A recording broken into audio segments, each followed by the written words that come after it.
Sanibonani, sizofunda ukubingelela ngesiZulu. We are learning how to greet in IsiZulu. So I'm first going to say the words and then in IsiZulu and say them in English so you understand them. Sawubona means hi. Yebo sawubona, it's when someone says hello back to you. Unjani? How are you? Ngiyaphila wena unjani? I'm good thanks and how are you? Nami ngiyaphila. I'm also fine. Ubani igama lakho? What is your name? Igama lami nguThandi.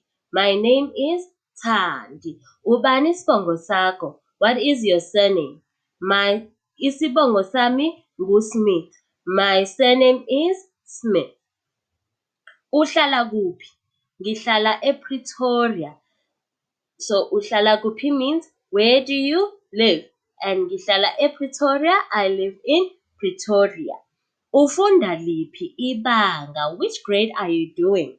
Ngifunda ibanga lesithathu. I am in grade 3. Sala kahle. Stay well. Hamba kahle. Go well. So I am going to have a dialogue with someone else to show you how the dialogue goes.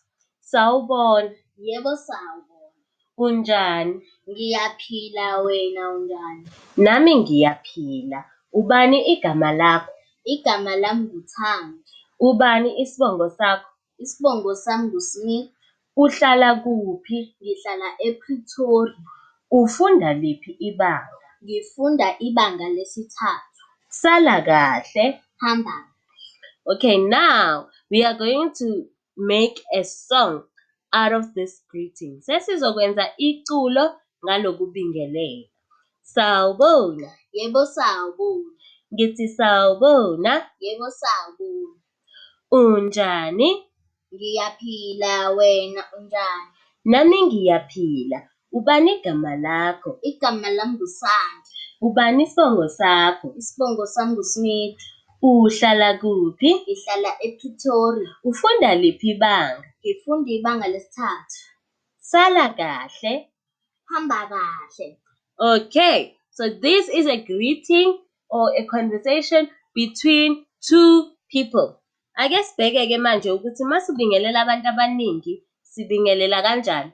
Okay, now we are checking how we are greeting many people. When you are greeting many people, you don't say sawubona, but then you say sanibonani, which means hello everyone.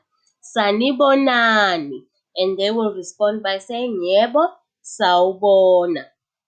Ninjani? How are you all?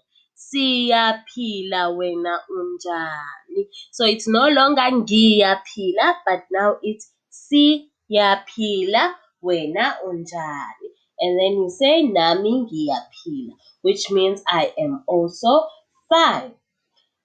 That brings us to the end of our lesson about greeting. Sesiphelile-ke isifundo sethu sokubingelelana. Salani kahle.